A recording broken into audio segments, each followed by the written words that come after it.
Good morning, sports fans, and welcome to Hobby Hotline. My name is Dan. I am one of the four collectors. Where's the four collectors thing? It's over there. And also happy to host Hobby Hotline for my third time. I'm counting, but soon hopefully it'll lose count. I am welcomed by the great Chris Harris at Stale Gum. Good morning, sir. How are you? Good morning. I've actually lost count on the number of times that I've been on this program, but it is the first time I've done an appearance under the new Four Collectors management. So it's been a while. So, well, I don't actually agree with that. I think you were on the first. Well, yeah, I was on that first show with it was like Night of 100 Stars or something, you know. Well, I appreciate you calling me a star.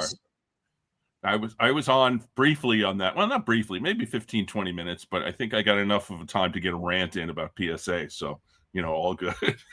Yeah. I know. Hang on, chat, because Chris will have a rant about a different company. You're going to want to listen to this one, but you're going to have to wait to the end. I think in the business they call that a tease. 3 topics. One is nice and festive and holiday-ish. Another one, which is there he is. And there he is. Hey, Chris, how are you? Better late than never. Good. Sorry about that, guys. Day of the two Chris's for me. Chris Carlin, how are you this morning, sir? Good. I'm. This is the last day of my little family vacation. We came out to Arizona this week, so heading back today. Oh, awesome! All right. And I'm actually at my mother's house, so. Oh, okay. Well, hopefully your mom's internet is good enough. Hopefully we picked out 3 topics for this show. One is nice and festive and holiday. The other one is negative and sad and annoying, and the third one is depressing, I guess. The holiday. Yeah. Let's finish with a real feel good moment. Yeah. No. We're gonna finish with a Chris rant. Chris has got a good rant coming. I love Chris rants. So let me just say hello to the chat. As always, Stuke is here. Good morning, Scott. How are you? We've got Sports Guru 17. That's me saying hello, chat from 4 Collectors. Melissa's here. Philly Joe is here. Larry Gitlin, of course. Foul Ball, good morning, sir. Ruben Snyder. Last time Ruben Snyder was in the chat, I think he was giving me a hard time. So how about being nice this time, Ruben, since I got up so early from my schedule. Mad City Brew is here. Jeremy from California. All the way. Wait, what time is it in Hawaii right now? It's like 5 a.m. in Hawaii. Double D Vintage is here. History Through Cards. Thanks for getting up early for us, Dylan. Peacemaker Cards. Hi, Dave. How are you? D. All right. D. All right. I'm not even going to try to get that one. It's too many letters for me.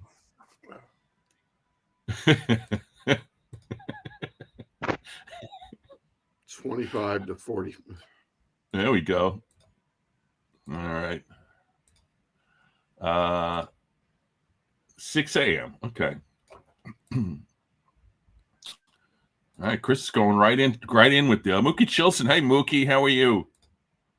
I had leftovers last night. I don't know about you guys, but one of my favorite things to do is to take all the leftover gravy, put it in a pot, throw the turkey in, and let it cook slowly for like half an hour, and then it comes out with this nice warm turkey and like warm gravy, and then you mix it in with all the other stuff that's left over. That's nice. Eric is here. Eric, what time are you up? You were up late last night. What are you doing up so early? Hello, Ray from Philly.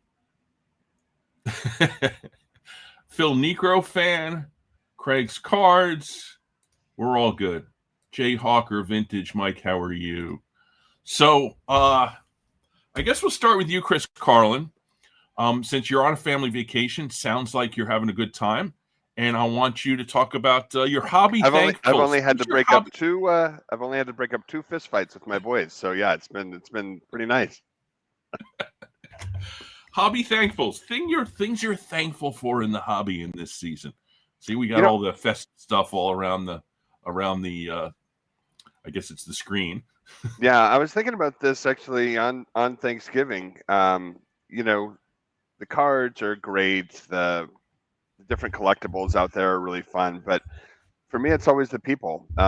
You know, people in the chat here, people that are at shows and conventions who come out to see us at PSA drop-off events all over the U.S. You see their passion, you feel their passion, but you also, you know, I've made some really great friendships in this industry and doing this, and we're all connected by that same passion for what we love and sharing it with each other. But for me, yeah, I'm definitely most thankful for the collectors and and I feel like I almost represent them or talk for them or in their interests in rooms that they can't be in. You know, whether I was at Upper Deck or now that I'm at PSA, everything, every decision I would say that we make, I try to represent the collector as much as possible, and make sure that, you know, when we make decisions that it's to the benefit of the collector, which is tricky because, as you guys know, every collector is different, right? So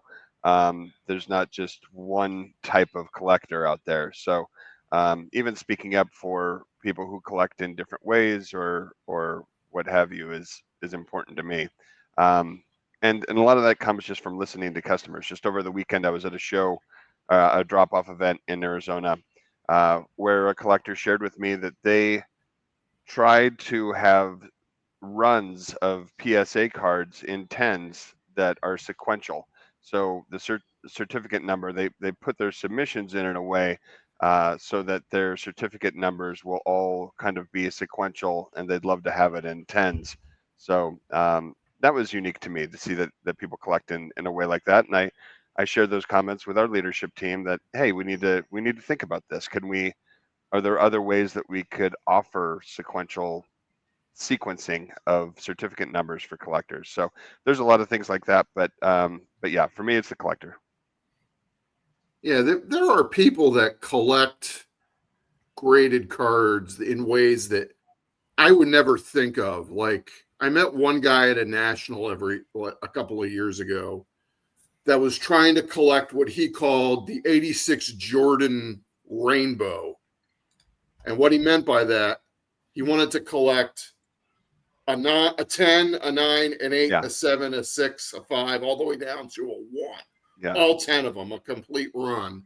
I'm like, okay, you do you. You get that PSA 1 of Jordan, but I would be sometimes fine. ones carry a premium. It's wild, but yeah, it's Because people like collecting there in are those some ways. people that just want to go out of their way to collect a 1 over a 2. Yeah. It's just wild how some people collect these days. So, Well, Chris, why don't you tell us what you're thankful for in the hobby around this festive time of year? What do you think?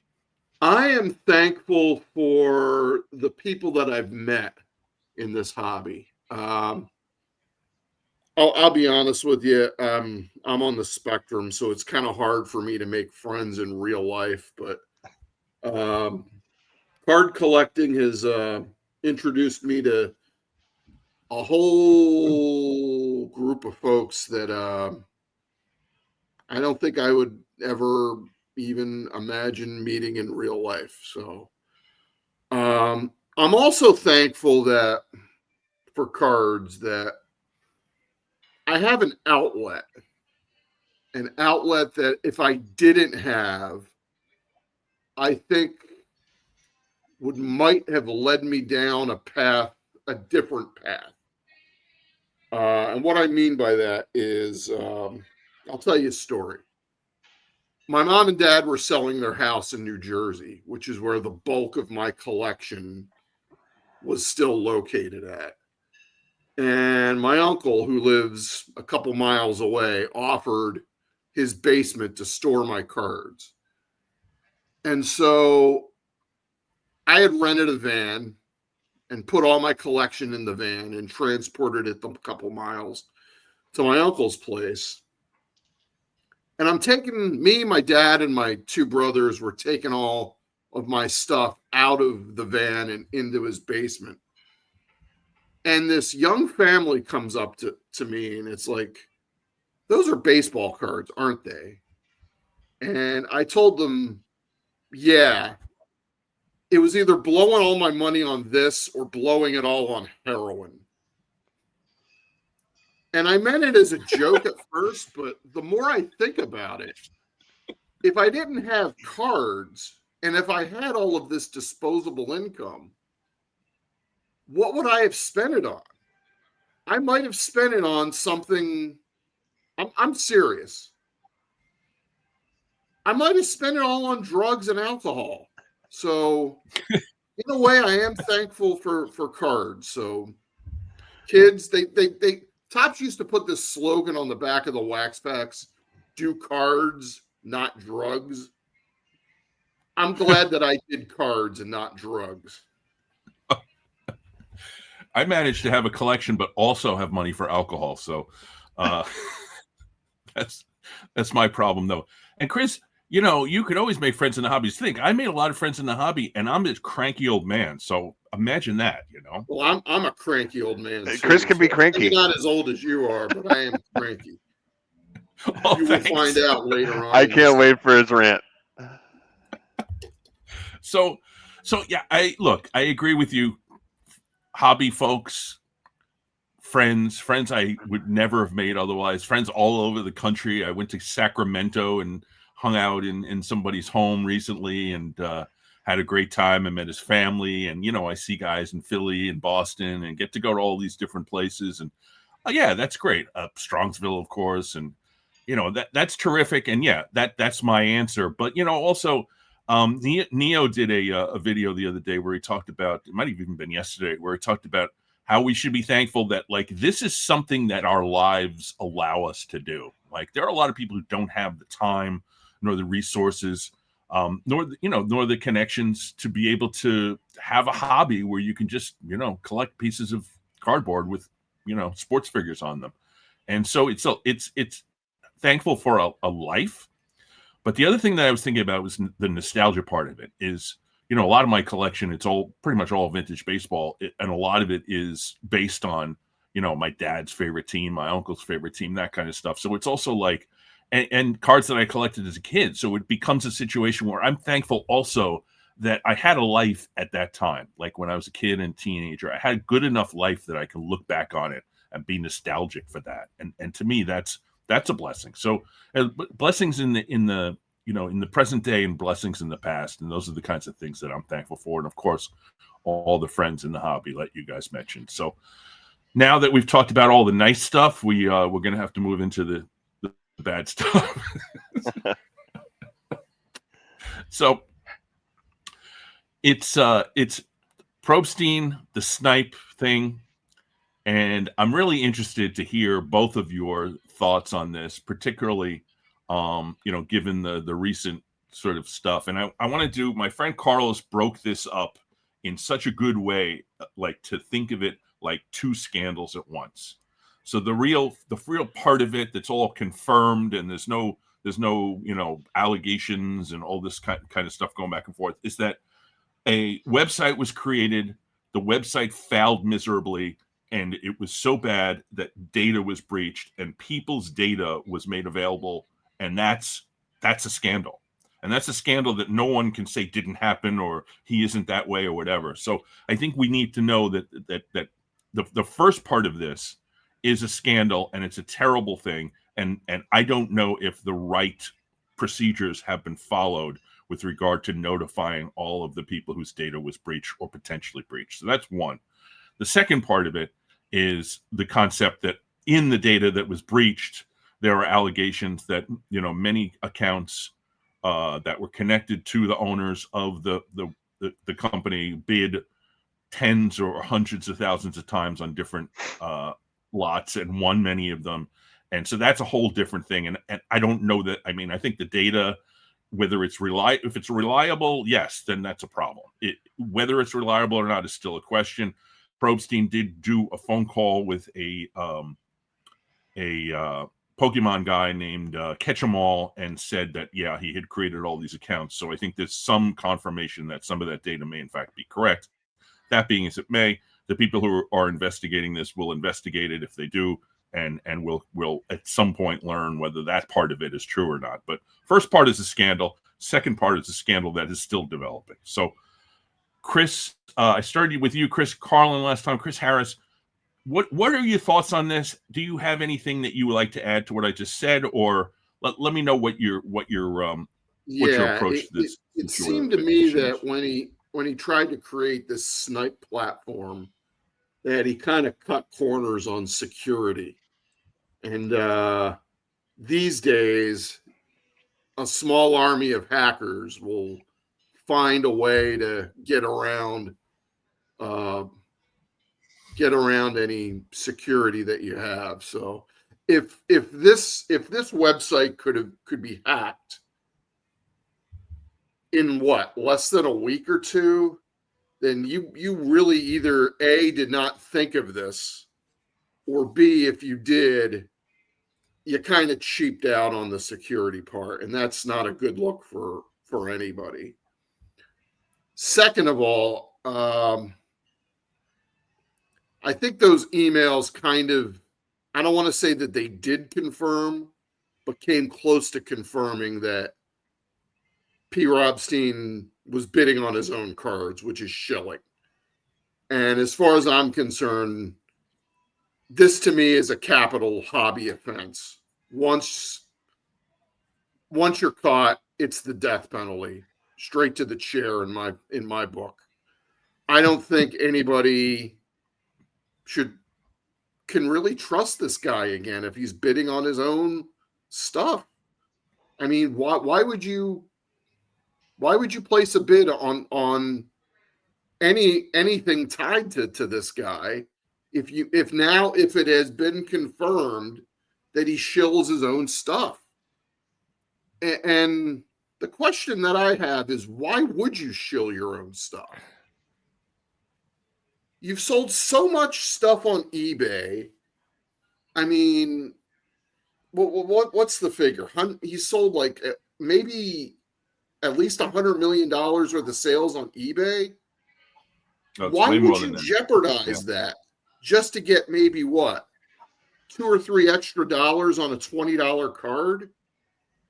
It just boggles the mind that somebody would be, quite frankly, this stupid to do that. It's kind of like Emmanuel Class, the pitcher for Cleveland, probably the best closer in the league, but he's making like $5,000 to tip his pitches to gamblers. Why would you do that? For $5,000 and you're making what? $12 million a year being the best closer in baseball? I think, Chris, it doesn't have to do with the money anymore. It's part of a game. It's part of a competitive nature. And I'm interrupting here, and I want you to go back to what you were saying. And then, Chris, I know you want to talk about this. I know you got to mince your words a little bit, but yeah, go ahead, Chris Harris. Let me stop interrupting you. Please go back. Yeah, I mean, it's like, why would you threaten a multi-million-dollar a year business just so you can make an extra $2 to $3 on a $20 card? It just, I don't understand it. So, yeah, I'll admit I ran over to that platform. I thought, if you're first on some of these platforms, you can get some really good deals, and you can, before they go mainstream. And thank God, I never got my email to activate my account. I was like, what is going on? I tried to sign up 3 times, but then I paused a little bit and I'm like, wait a second, they've got some things that they haven't figured out yet. And clearly so, or maybe they thought they did, but it goes to show how much work it takes to create something like eBay.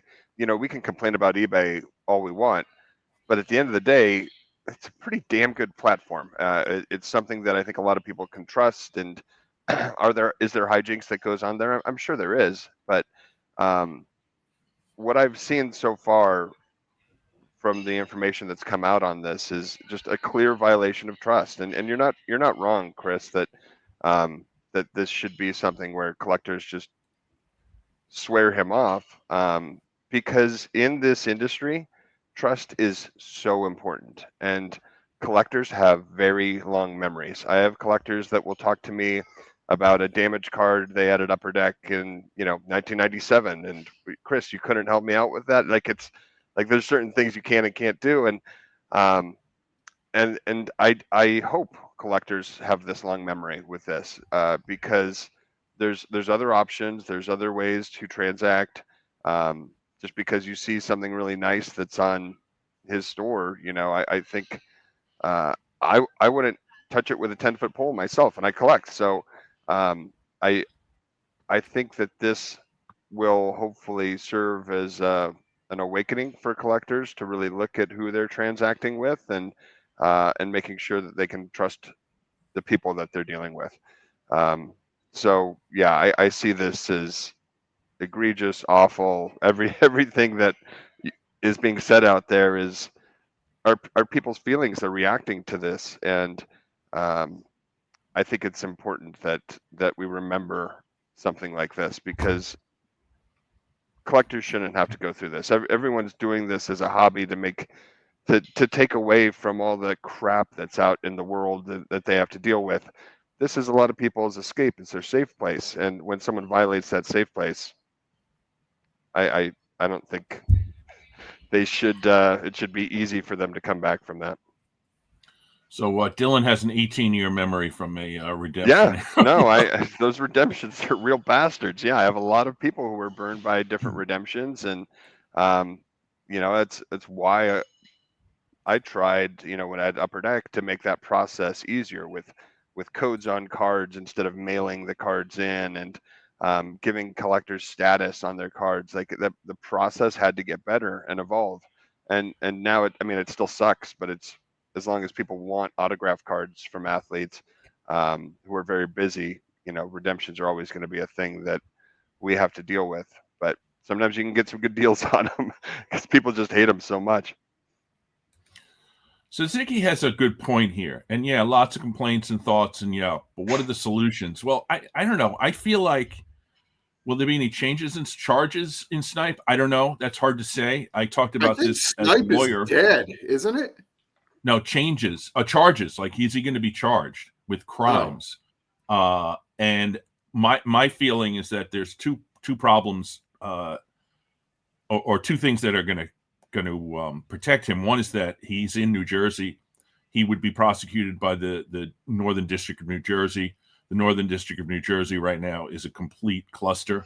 They're dysfunctional, and I don't know if they could put together an investigation of something like this. So that's going to protect him. The other thing that protects him is that, look, the hobby's has had this kind of stuff going on for years, and you can point to one prosecution that was of any size, and we'll see. I don't know that he'll ever be charged, but I think the solution here, and the good part of a bad situation, is that it shines a light on, bad actors can get away with it if they're operating in the dark. If there's a light shined on a bad actor, now much of the hobby knows what they're up against. And are people still going to bid on Probstein stuff now that he's back on eBay? Probably, because what Chris says, you'll probably be able to get a bargain on some of this stuff. But it also it opens eyes, and if you open eyes and people are educated, that to me is part of the solution of getting rid of bad actors in this situation. So that to me is kind of the at least the first solution here. Yeah, Monter's all casino, bringing regulations. No, I don't think anybody wants regulations. And this is what I just said. You're waiting a long time. So this is a question: Is Snype website still online? As far as I know, no. And I think Probstein himself has said that it's never coming back. So I don't think we're ever going to see it again.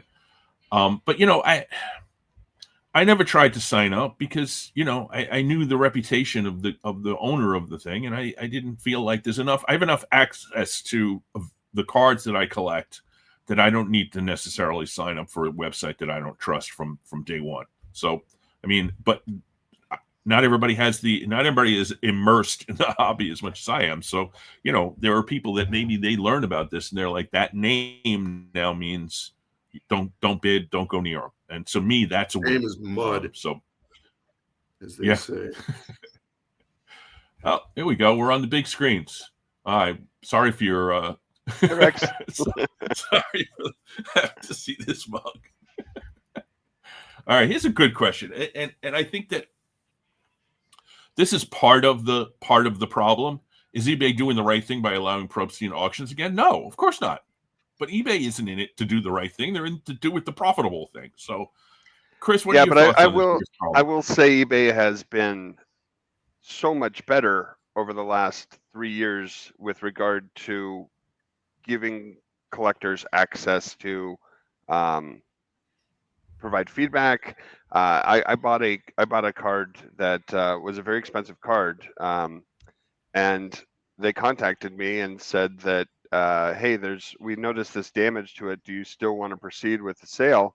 And I didn't see the damage to it initially from the images they provided. And I shared, no, I don't know, I don't. And so they credited me back and everything was fine. That wouldn't have happened 5 years ago. You see eBay at large trade shows. I saw them in freaking Macau at a trade show in Macau.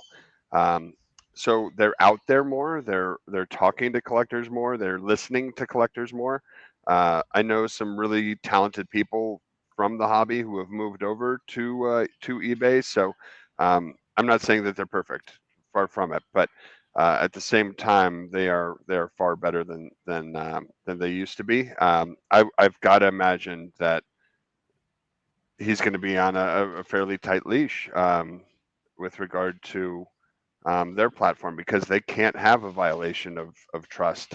They're so big that it would really impact business in a way that they don't want. So I see it all the time at PSA, where we stop taking submissions from people who are doing things that we don't like. And I often, when I first came here, I asked, are you sure? Like, maybe we could work with this person because they represent a lot of dollars, and they just say no. And now I get it, and I'm glad my company takes such a hard stance on people who are bending the rules, violating the rules, and it's for the best. So I think there's a pretty good chance that eBay will not do exactly what we'd love to see as collectors, but definitely monitor him for sure.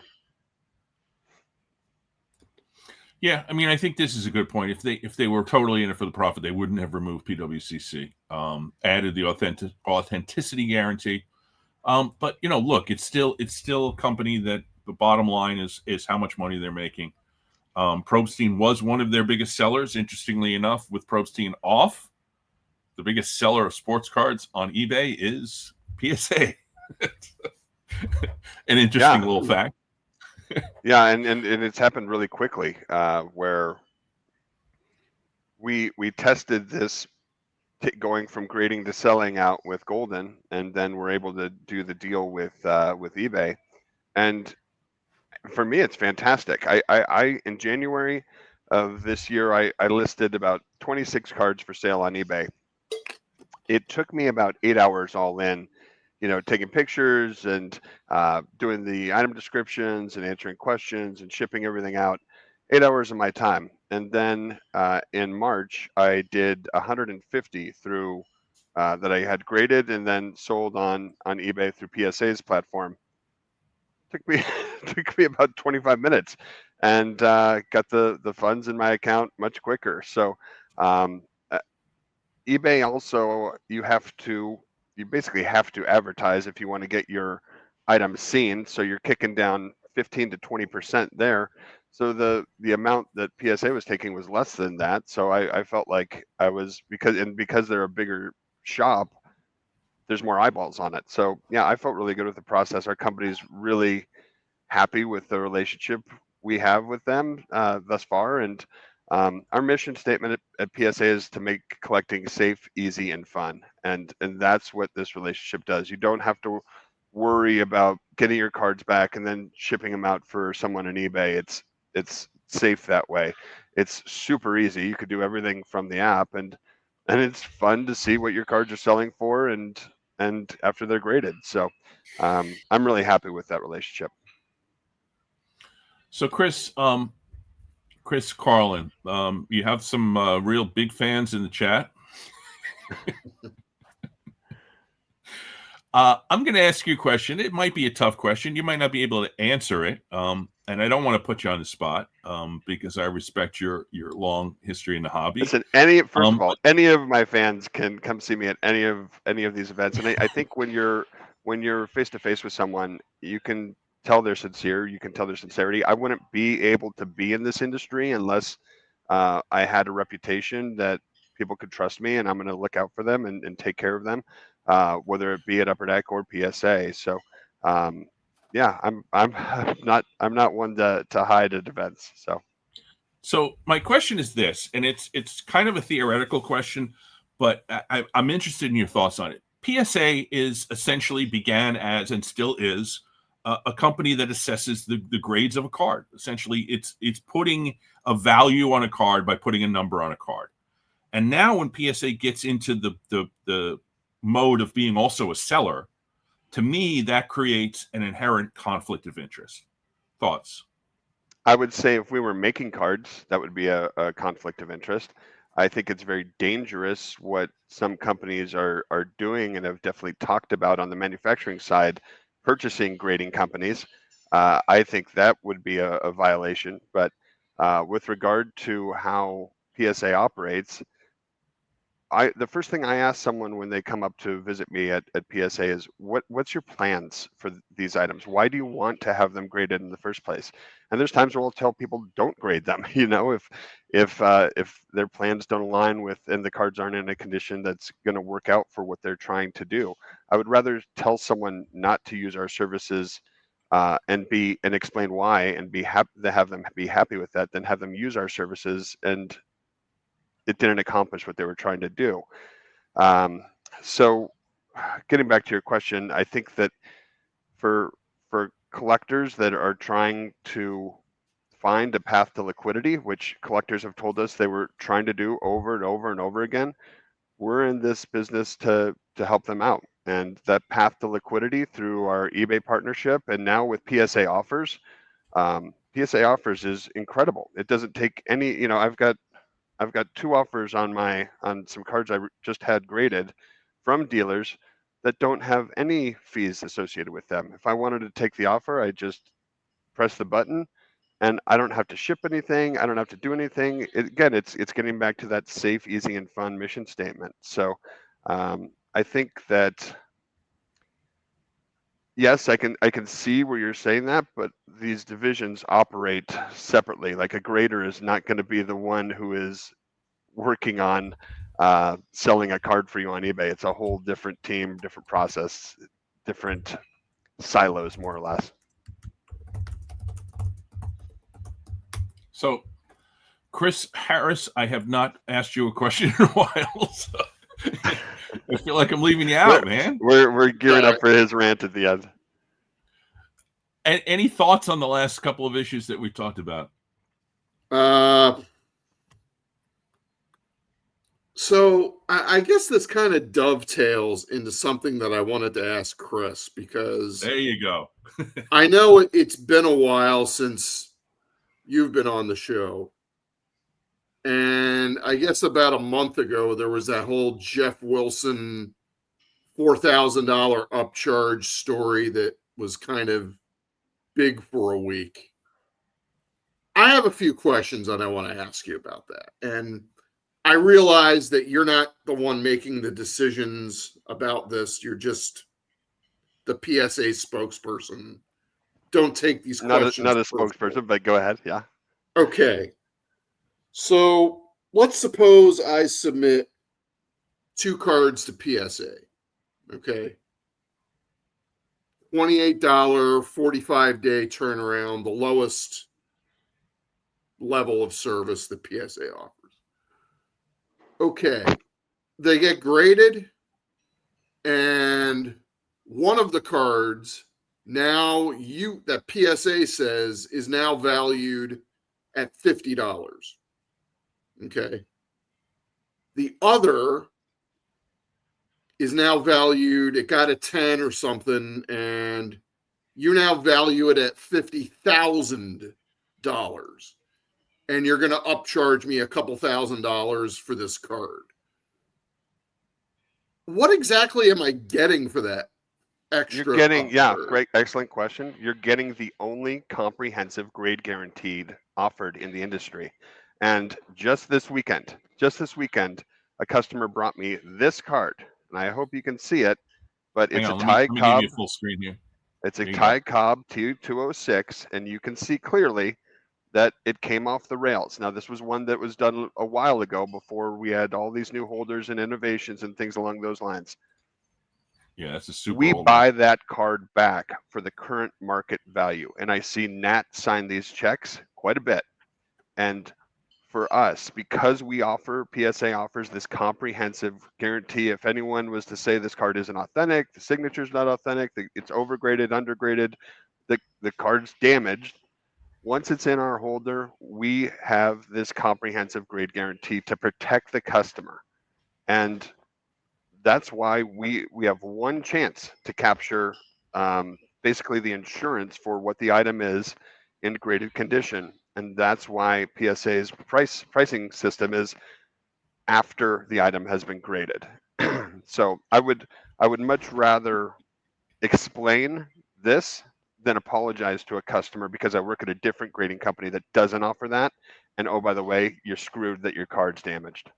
Simple as that. Okay. So let me. So There's a good question here. go ahead. Let me do this one before you. So this is mostly with modern cards because I think most of the vintage cards are going to retain their value. But you got a prospect who is hot as heck, and his card is worth, let's say, $100,000 now. Like, let's say it's Wander Franco. I'm sure there are plenty of upcharges on Wander Franco cards over the years, and now they're worth pennies on the dollar. And that's a problem. I have some of those. I really do. And it's like, what do you do with them? But yeah, I mean, cards go up and down all the time. But again, we have this one time to capture the insurance value, and the best way to do it is what's the current market value. So it's not a perfect system, but it's as good as it can get for us. So who determines that current market value?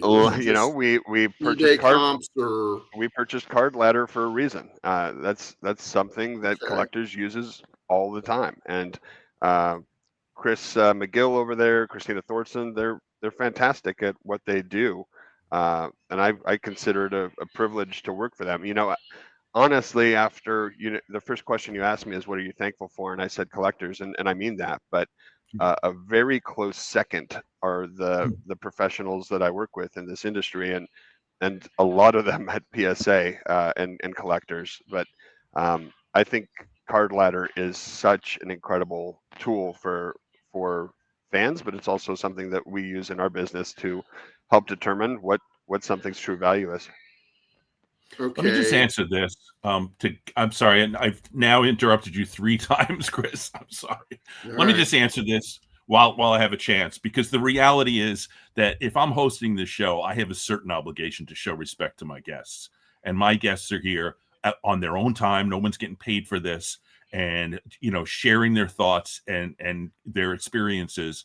And if I'm going to let somebody in to call in who's going to show total disrespect for that guest, I'm not going to put them on. And I know the people that are showing all disrespect in the chat want to get on and yell at Chris Carlin on screen, and that's just not going to happen. So people can call in, people who are going to be respectful and offer something that I think is productive. So that's why you're not going to get called in. But anyway, Chris Harris, I've interrupted you. They want to yell at me. Come on, bring it. But anyway, So let me circle back to my submission, my fictional submission of two cards. One gets a value of 50, the other a value of $50,000.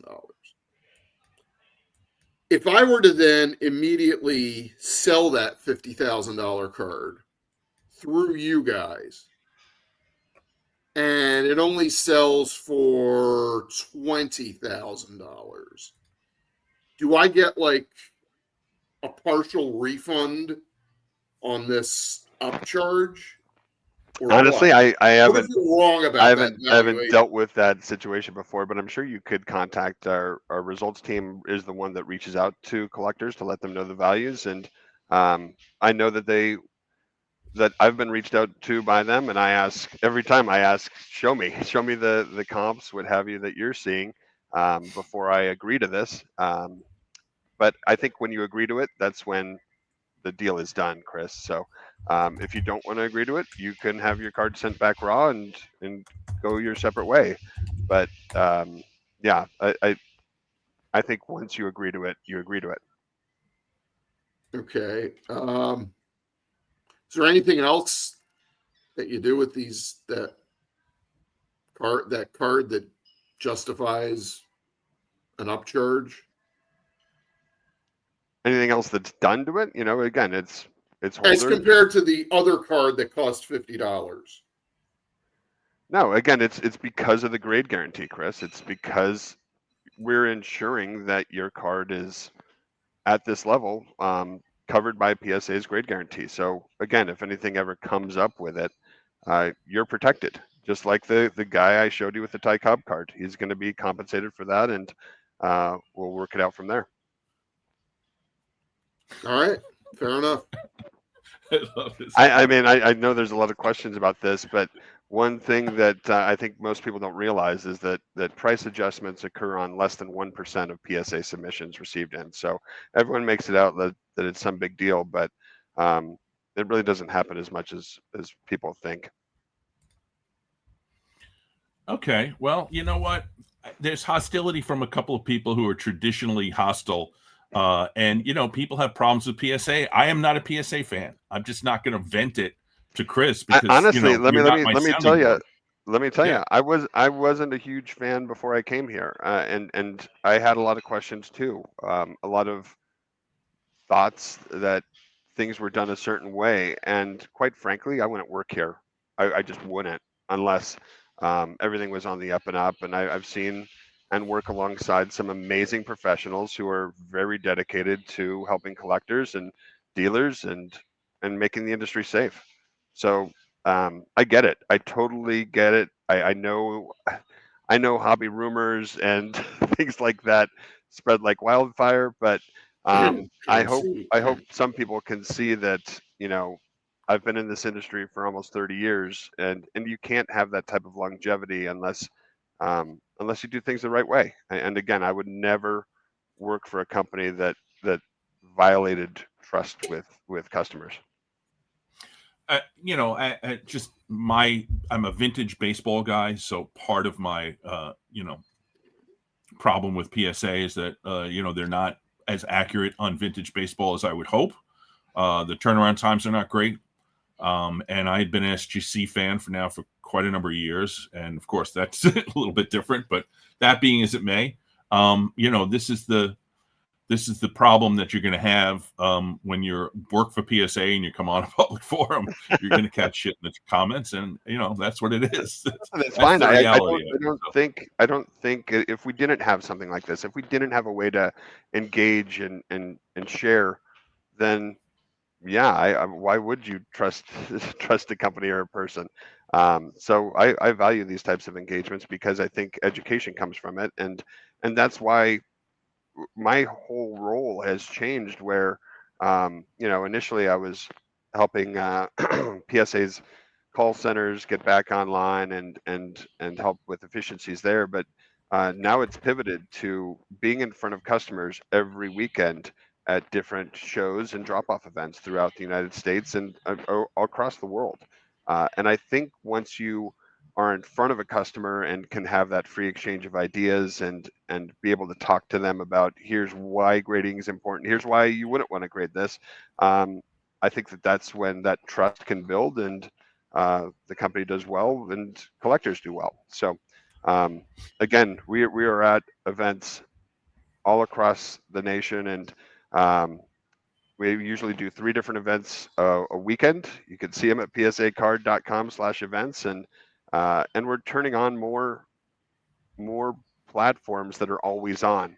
Burbank Sports Cards. You can go to Burbank Sports Cards any day of the week, and we have PSA employees in there. Some grading companies want to put machines into hobby shops that can grade for you.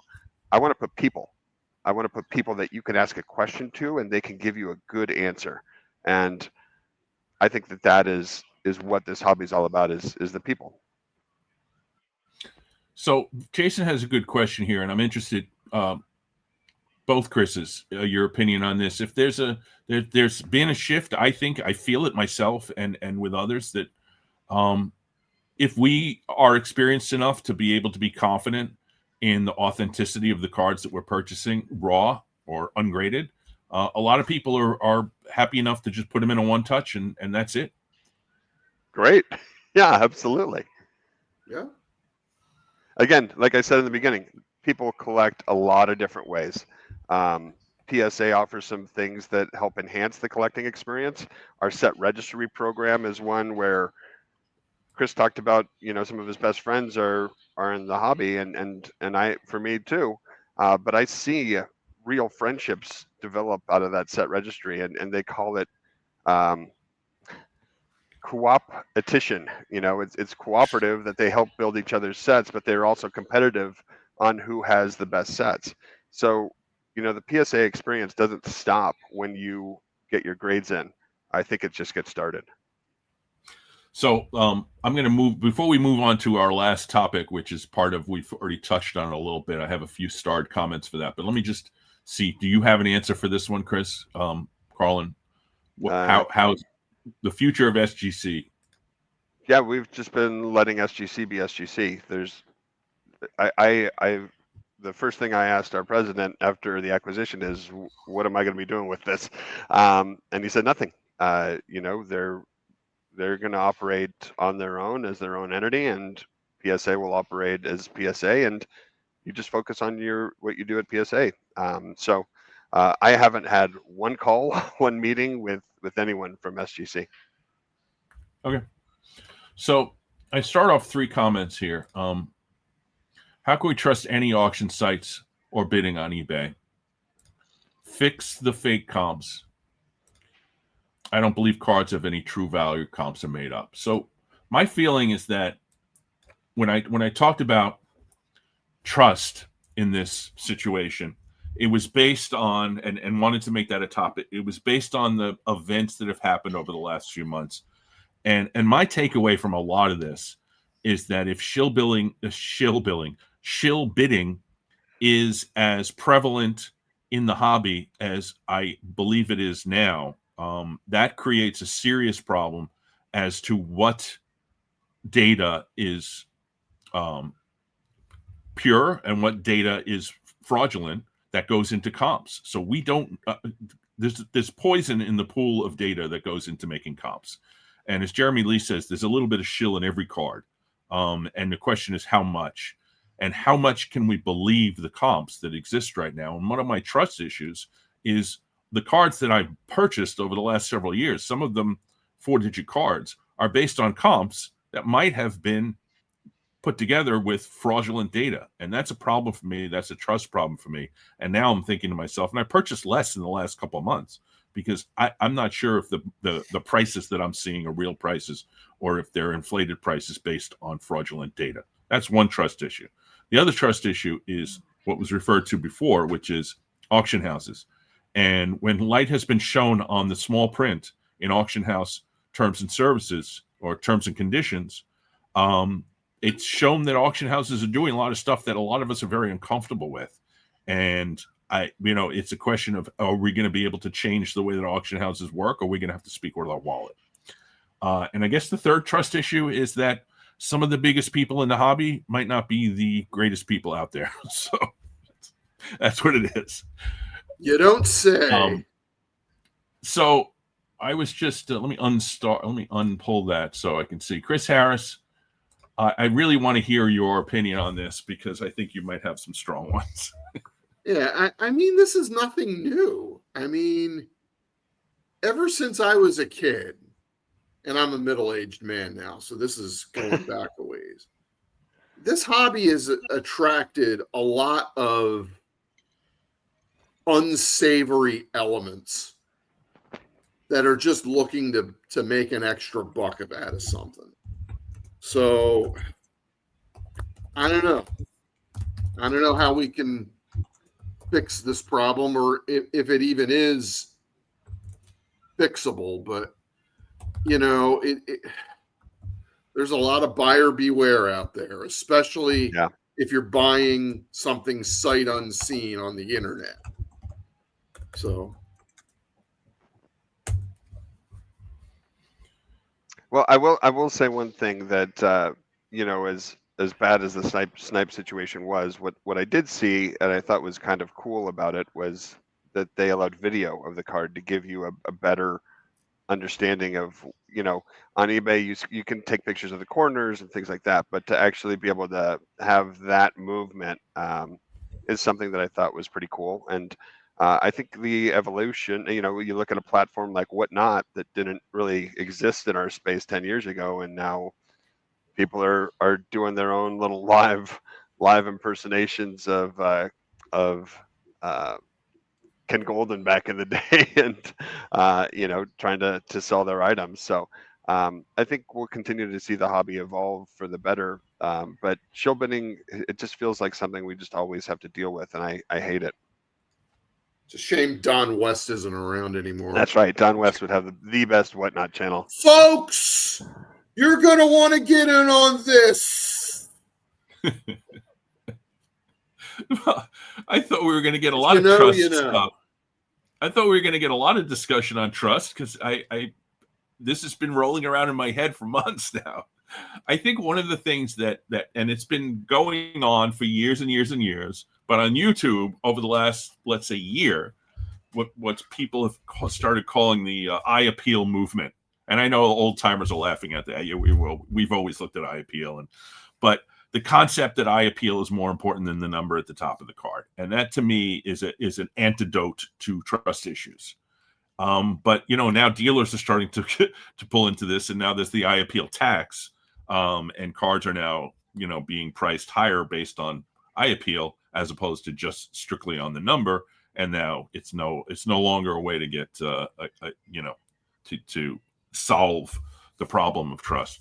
So that being as it may, Chris Harris, I promised you some time to give us a little rant, and I know you wanted to talk about one particular issue. So yeah, okay. I don't know what he's going to rant about, but I'm excited for this. All right. So first, some background. I think people who regularly follow me on social media probably know this. And by the way, if you're not, it's at Stale Gum on Twitter. So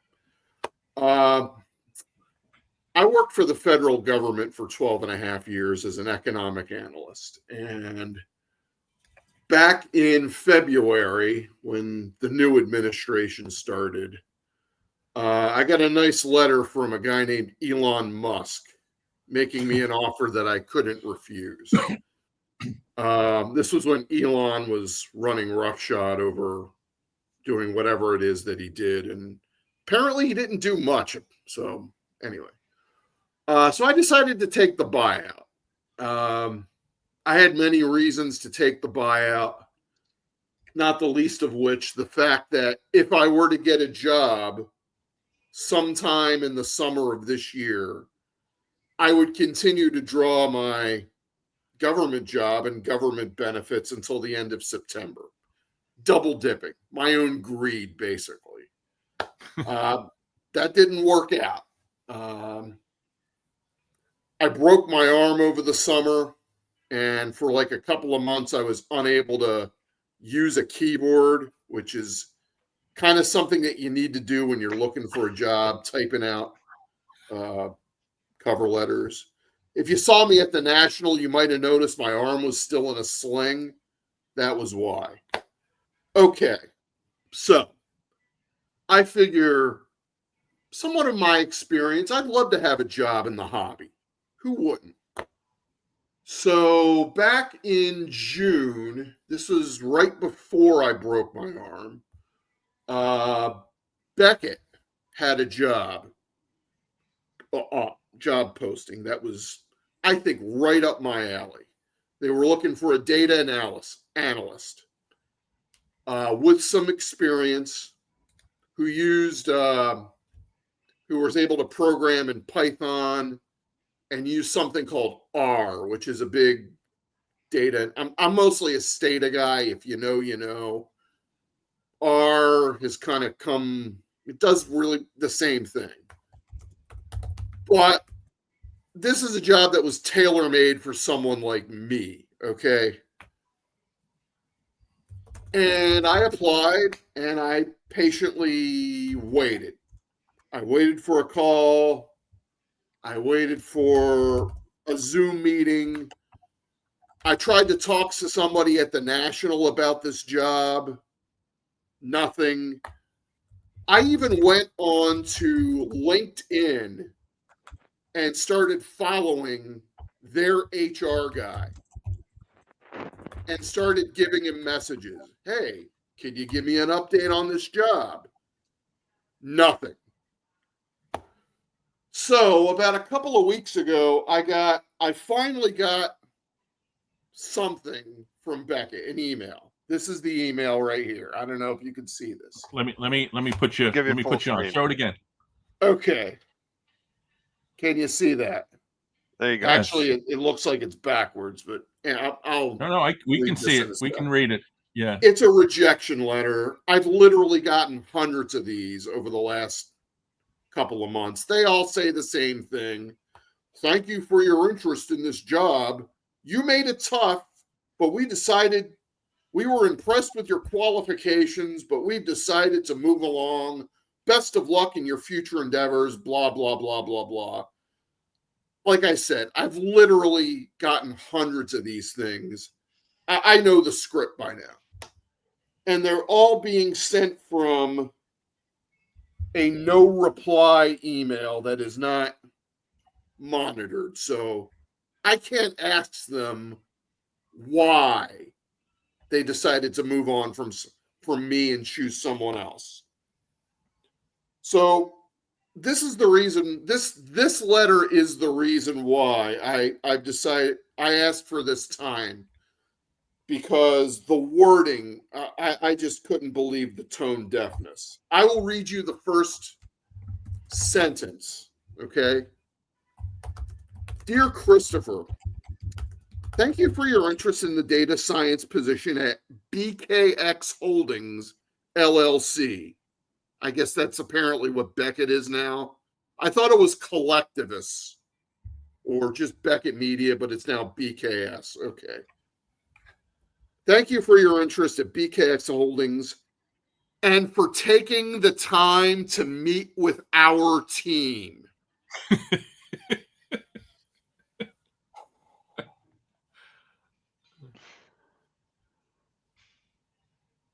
You never talked to me. All right. I've been waiting for months for a phone call, a Zoom meeting. Hell, I was even willing on my own dime to fly out to Dallas to meet with somebody about this job. And I got nothing. All right. Ghosted. I tried following the HR guy on LinkedIn. Nothing. And the thing is, I think everybody realizes that Beckett Media is kind of a distressed property right now in the hobby. It's something that's seen better days. But there are people out there where the Beckett name still means something. who want to work for this company, who want to see it succeed and thrive like it used to. But if you're not even bothering to answer the goddamn messages, I don't know what to think. So that's all I got to say right now. I'm just frustrated. And if you know somebody who happens to be hiring a data analysis with 12 and a half years experience, I will code for food. Looks so like that's all I got to say. Keep on rocking in the free world, folks. And yeah, sorry to hear don't that, let the Chris. bastards grind you down. That's a bad experience for sure. Well, Jason made a reference in this in the chat. It's a tough world out there. I made the jump many years ago, since I'm an old man, that to work for myself, and I've worked for myself now for a long time, and the only person who can fire me is me, and I've decided not to fire me. So at this point, I mean, is there a way to put your own shingle out? Is that something you could do? I don't know, but I wish you luck, Chris. And Beckett is Beckett. Are they a failing company? I don't know. I mean, I've never subbed with them. I have Beckett cards here, a few of them here and there, just because that was the right card at the right time for me. But I don't really have any interest in their product at this point. This is not my loss, okay? It's theirs, as far as I'm concerned. So,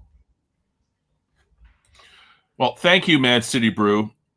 I hope everyone has a great and safe rest of the weekend. I agree with you. I have to thank you, Chris Harris, for coming in and bearing your soul a little bit, and being patient with me, because I kept cutting you off.